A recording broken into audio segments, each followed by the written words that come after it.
Selling a home takes patience and determination, and for some realtors, certain properties can be almost impossible to sell. When taking on a new client, there's always a gamble. The home could sell swiftly, or you could end up stuck with a money pit that never goes anywhere. When sisters and realtors Gladys and Carla Spazzeri were contacted by a 96-year-old woman looking to sell her home, they expected the worst. She'd lived there for over 72 years, and something seemed quite off about the woman's call. However, they decided to check the place out regardless. Preparing for the worst, Gladys and Carla entered the home thinking they were in for a tough sell. But what they found inside was absolutely shocking. What did this elderly woman have to hide? You won't believe this story.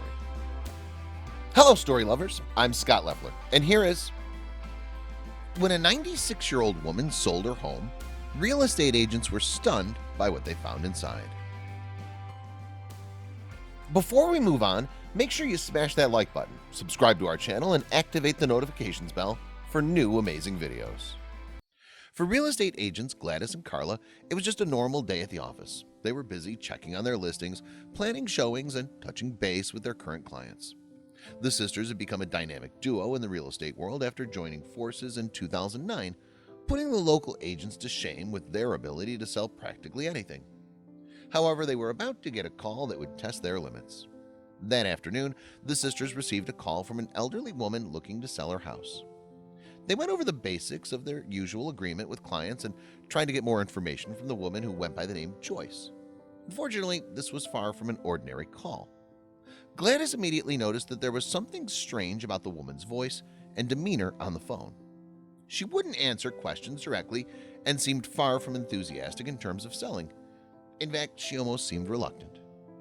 The sisters soon began to suspect she was hiding something from them. Every time they asked for details on the home, Joyce would dodge the question or give roundabout answers. Immediately, they began to wonder if she was some sort of hoarder or if the home was in a horrible state of disrepair. Despite their misgivings, Gladys and Carla knew they could sell ice to an Eskimo. So what if the house was in bad shape? They'd never backed away from a challenge. It was then they learned something fascinating about their caller. Joyce revealed that she'd just turned 96 years old and had lived in her home for over 72 years. Well, no wonder she sounded reluctant to sell it. However, the sisters agreed to set an appointment to come look at the property, believing they could definitely help the elderly woman. Later, the sisters discovered that the home had not been touched in terms of repair for the past 70 years, except for a minor kitchen remodel to bring it up to modern standards. This led Gladys and Carla to fear the worst. Who knew what state the home was in? Could the old woman have possibly been able to maintain it all those years at her advanced age? As the date of Gladys and Carla's appointment to view the house drew closer, they began to worry. They didn't know how clean the home would look when they arrived, and they feared it could be filled with junk that was collected over the many years Joyce had lived there. However, they had agreed to sell the place, so now they'd need to make the best of the situation. One upside to the situation was the property was located in a very nice neighborhood in Toronto. The real estate prices have been soaring in the area, so even if the inside was a mess, they could possibly still turn a very nice profit. When the sisters first arrived at the home to view the property, they were a bit underwhelmed. While the neighborhood may have been up and coming, the home itself was quite plain. They might be able to get an average amount for it, but only if the inside was in excellent condition. Slowly, Gladys and Carla approached the front door. They honestly were fearful of what they might find inside. Did they even want to go in? Could it be laden with mold and plumbing issues? Despite their trepidation, the women decided to remain professional and take a peek in the home. You won't believe what they found. At first, the sisters couldn't believe their eyes. The home was gorgeous. The interior in no way matched the exterior. It was almost uncanny how beautiful the home was inside. Could they have walked into the wrong property by mistake? The home seemed almost too good to be true, like the sisters had walked onto the set of a film. It was far from the dump they'd imagined it would be. In fact, they were beginning to think they'd secured a possible gold mine. The colors were the biggest standout in the home. From gorgeous greens to blushing pinks, every room was vibrant and alive. Isn't it just spectacular? What was the most incredible about the house was how every single room was different. The color, the art, and furnishings all represented a different style.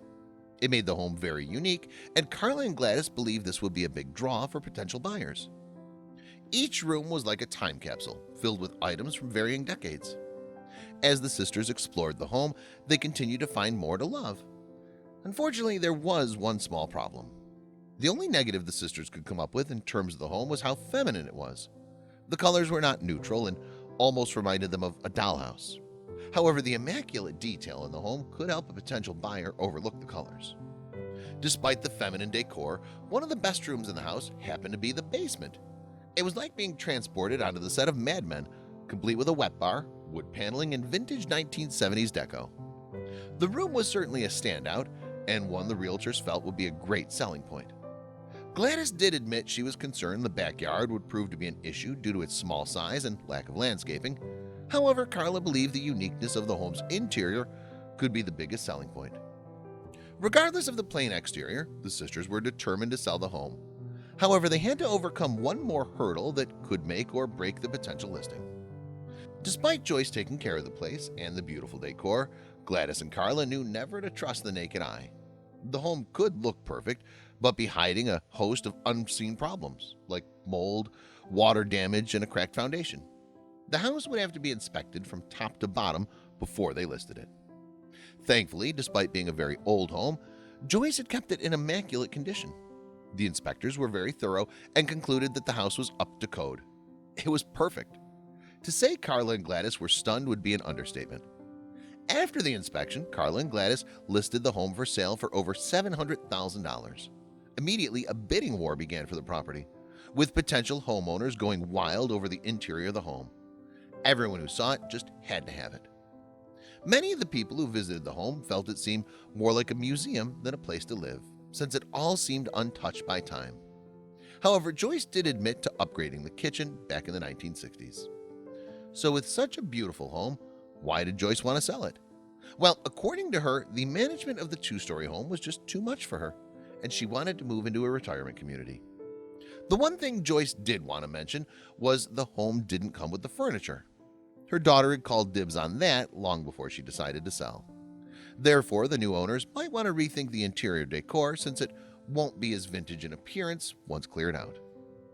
If there's one lesson that Carla and Gladys learned from Joyce and her home, it was that you shouldn't judge a book by its cover. While the home may have looked plain from the outside, the interior was a diamond in the rough. We hope the new owners treasure it as much as Joyce did. Did you like the story? Check out our channel for more.